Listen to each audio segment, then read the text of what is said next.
Welcome back, everybody. This Week in America, website thisweekinamerica.us. Thank you for being with us on the program. As mentioned, our guest is Skye McKenzie, currently residing in Australia. We're talking to her from Australia via Skype. She's lived in Zimbabwe, where she was born, South Africa, and New Zealand. She has a Bachelor of Theology degree and a certificate in trauma care. Skye's first book, 40 Days to Break Through, How to Move from Simply Existing to Living a Life of Meaning and Purpose, is based on her own 40-day journey of seeking God for radical change in her life. Skye believes that every person can break through the barriers that are holding them back and move into a life of fulfillment and happiness. The secret is one small achievable action step taken each day for a period of 40 days. That's what we'll talk about in the program today. Skye McKenzie with us. The book, once again, 40 Days to Break Through, How to Move from Simply Existing to Living a Life of Meaning and Purpose. Skye, welcome to the program. It's great to have you with us. Thank you, Rick. That was a wonderful introduction. Well, I tell you, I'm really fascinated by the title of 40 Days to Break Through, and we'll talk about your 40 days and how you break it down, and you were able to literally turn your life around during this 40-day period. But as I'm reading that, how to move from simply existing to living a life of meaning and purpose, and you wonder how many people actually go through life simply existing and really not enjoying what life is all about. In dealing with people, do you find that a lot of people fall in that category of just existing? Rick, it is huge. It's absolutely huge. In fact, it's so big that the World Health Organization has predicted that by 2030, which is not that far away, depression will account for the highest level of disability accorded any physical or mental disorder in the world. So this situation is not just in the United States or in Australia. It is actually a worldwide phenomenon that people are struggling with their circumstances, and it results in diagnosed depression. Well, is it diagnosed, or in many cases would you call it misdiagnosed in the people you talk with? It's fairly easy to go to a doctor, say I'm depressed, he gives you a prescription, and life goes on for better or worse. Are we misdiagnosing often? Most definitely, we are misdiagnosing, and that's why I stress that word, because it is being diagnosed as depression, but it actually is not clinical depression.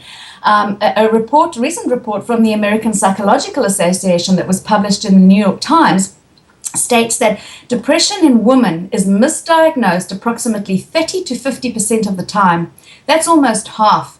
So 12 million women in America are diagnosed with depression each year. You could also say that 6 million of them, up to 6 million of them, are misdiagnosed.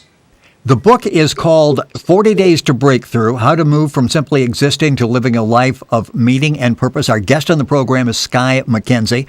Her website is skyemckenzie.me. You can link onto that directly by going to our website, thisweekinamerica.us. Books available at Barnes & Noble, Amazon. Just look up 40 Days to Break Through, Skye McKenzie, the author. In the beginning of the book, you talk about, and it's something I've never really thought about, there is a difference between circumstantial depression and clinical depression. I've always heard depression, and you think there's one type of depression, and you go to a doctor and you try to talk your way through it. Talk about circumstantial depression, because I think you just mentioned that many of us suffer circumstantial depression. Yeah. Rick, the situation is that clinical depression is, well, actually, first of all, when people hear the word depression, they immediately think of chemical imbalance and antidepressants. That is clinical depression. Now, today, even today, there is no medical test that can be done to determine the chemical balance in a person's brain.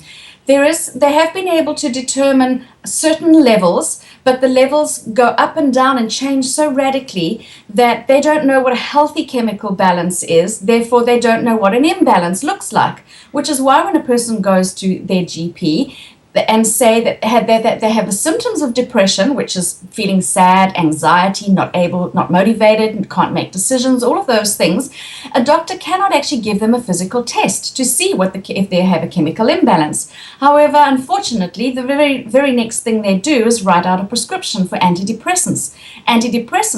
Which actually have incredibly bad side effects.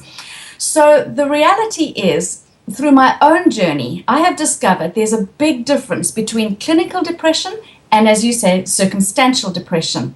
Circumstantial depression has nothing to do with a chemical imbalance in the brain. It has everything to do with a sickness of the heart. People who are simply existing in negative circumstances. People who have lost hope for that their circumstances may change.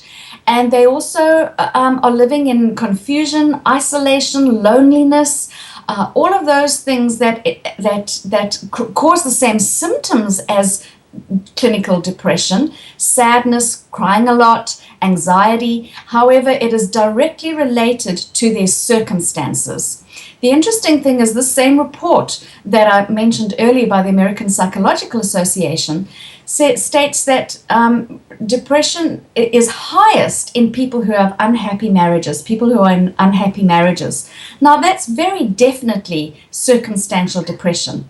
And women in unhappy marriages are 3 times more likely to be depressed in the same relationship than men. And this is because for women, their sense of self-esteem comes from their relationships, whereas for men, their source of self-esteem comes from their achievements.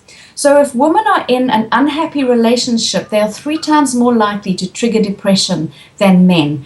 What a woman needs is not a dose or long-term course of antidepressants. However, she needs help to move, not necessarily out of the relationship, get divorced. I'm not advocating for that. I'm saying find a way to fix things, to make the relationship better, to move out of negative circumstances, out of simply existing in negative circumstances, and find a life of meaning and purpose. And you went through that. You said that as you were going through this difficult period and trying to work things out, that you remembered, and you would say this to people often: if you can't find joy in the midst of your circumstances, change your circumstances.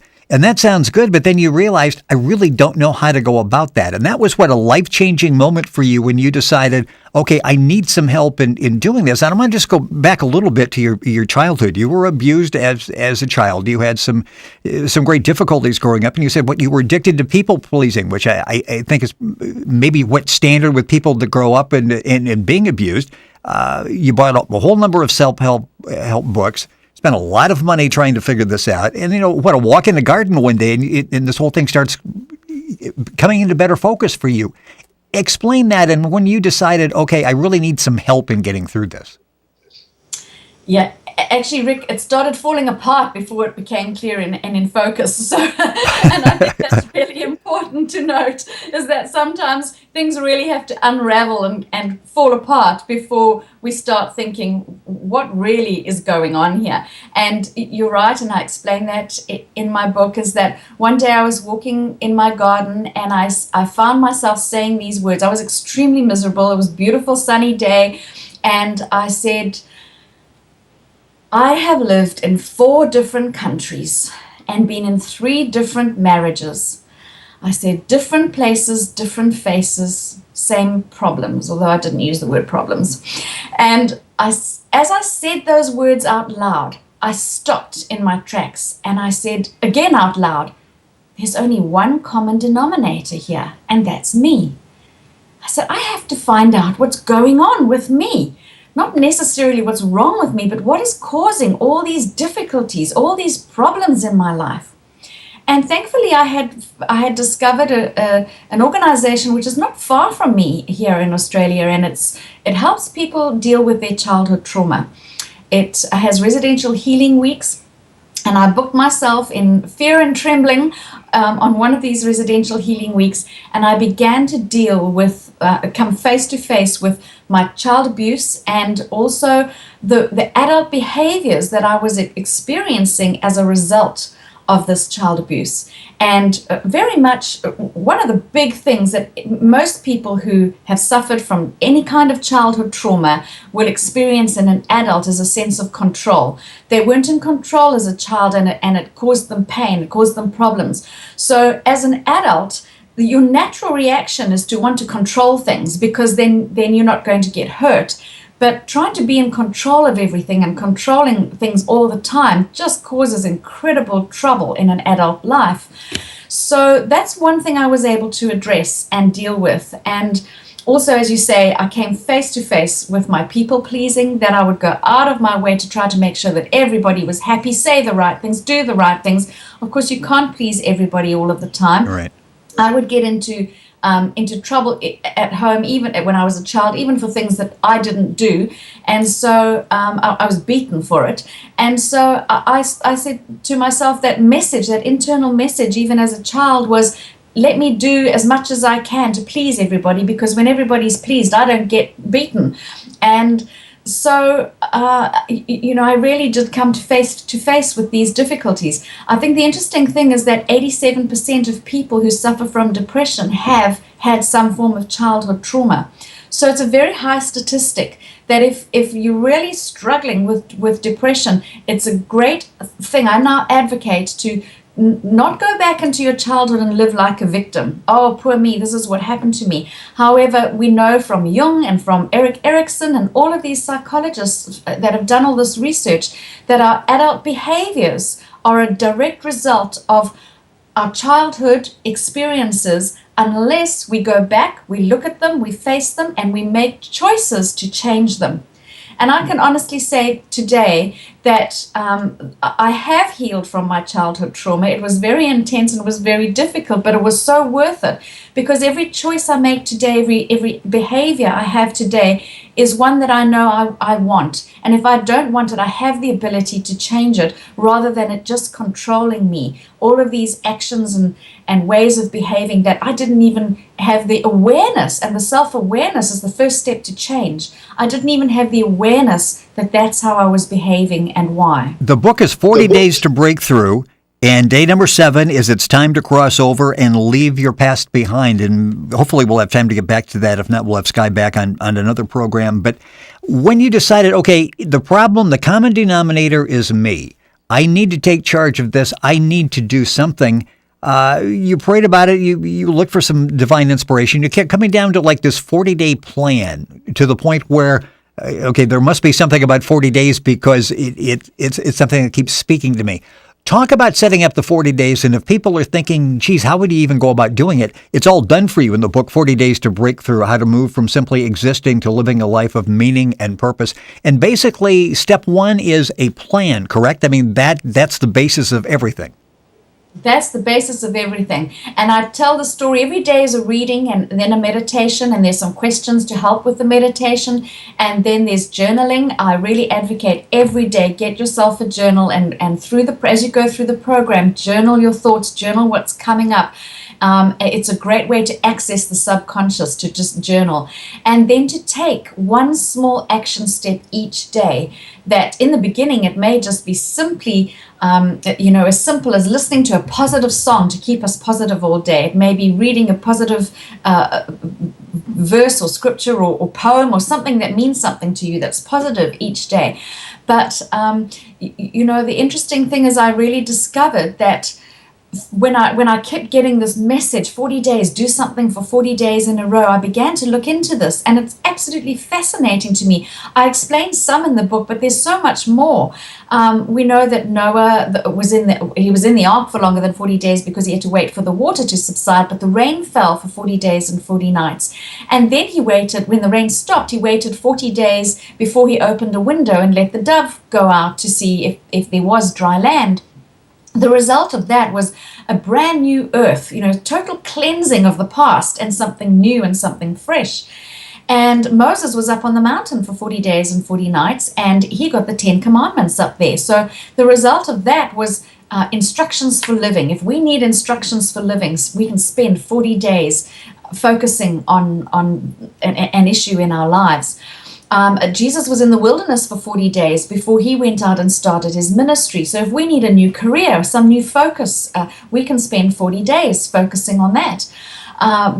When Moses sent the spies into the promised land, he told them to go and scout the land for 40 days. And so we can use the land as our lives. And there's a number of questions he asked them, and that's on day 28. All of those questions are listed there as to, what's the land look like? How are things going in your life? What are the people like? So how are the people in your life? Are they building you up? Are you mixing with the right people? Are there people who are pulling you down?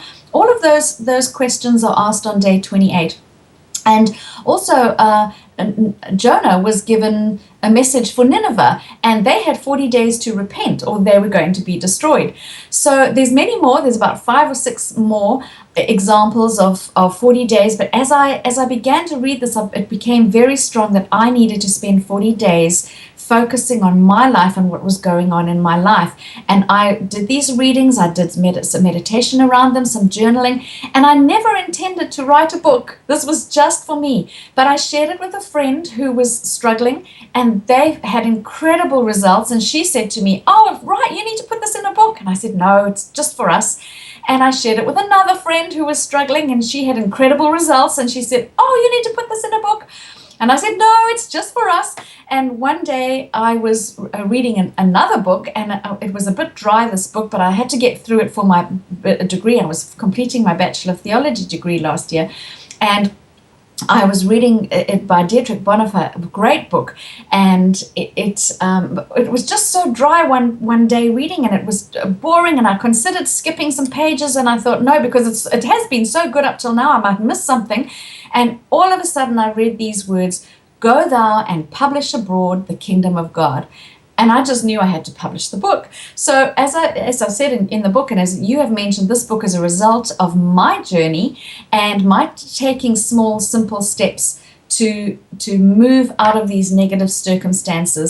And where I am today, I 100% believe is a direct result of me doing this 40-day program. Well, it's so realistic because you're talking about setting a format each day. That format has to fit your lifestyle, and to take small, actionable steps. And so often people say, okay, you have to accomplish this. And the size of that task, for many of us, it's like that's overwhelming. Suddenly I'm depressed about the task I'm trying to undertake to get rid of my depression.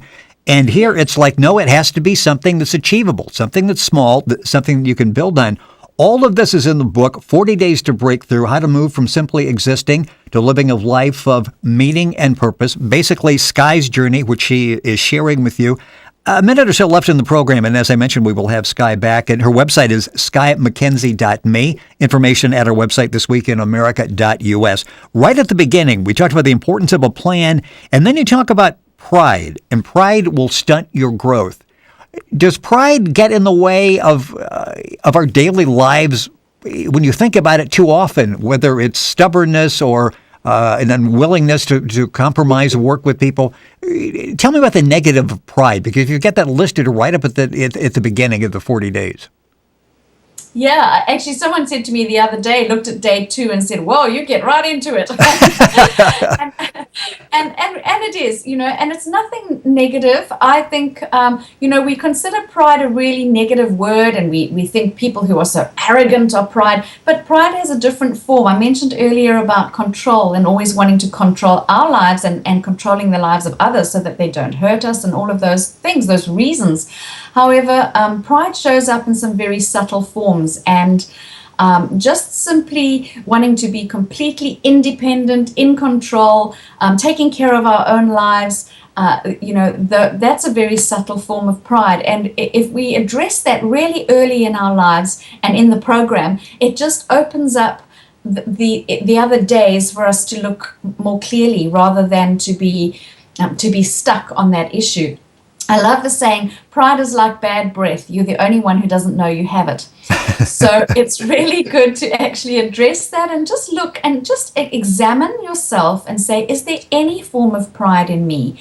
And if there isn't, in the words of Jiminy Cricket, always let your conscience be your guide. If there's really nothing coming up for you, we have enough in life to deal with. Don't make things up. So as you deal with it, just and as you're meditating and journaling, there's a reading to help you understand how forms of pride are, how they can show up in our lives. And just to simply deal with it. And an action step that day is to not to do something radical and something big about the pride. It's simply make a decision to overcome this. And whether you write it down and you burn the piece of paper, or you in some way just let go of it. That small action step really is the answer. In fact, I'll just quickly say this. I know we're roughly out of time, but this same report I mentioned earlier from the American Psychological Association, they came to a conclusion that a more effective approach, other than taking antidepressants for dealing with depression, was for people to take some positive step, even if it was a symbolic one, toward changing the circumstances that were leading to the depression. So there's really something significant that takes place when we take these small, achievable steps, one each day for 40 days, rather than trying to decide, what am I going to do about my life, and have these, decisions that sometimes are just too hard to do. Skye McKenzie, our guest on This Week in America, author of 40 Days to Breakthrough, How to Move from Simply Existing to Living a Life of Meaning and Purpose. It's an excellent book. It will be very helpful. Her website is skyemckenzie.me. The book's available, of course, at Amazon, Barnes & Noble, information at our website. You can link on directly at thisweekinamerica.us. We're talking to Skye from Australia. She will be in the United States in March and April. You can get all the information by going to her website, skyemckenzie.me. Skye, the time went by way too quickly. That was really an interesting program, thoughtful program. We would love to have you back, and we'll pick up one of the days. I think it's day 19. Expect a suddenly moment. I love that one. I want to talk about that and many more when we have you back on the program. Thank you for being with us. We appreciate it. Thank you. Thank you, Rick. You're listening to This Week in America, the website thisweekinamerica.us.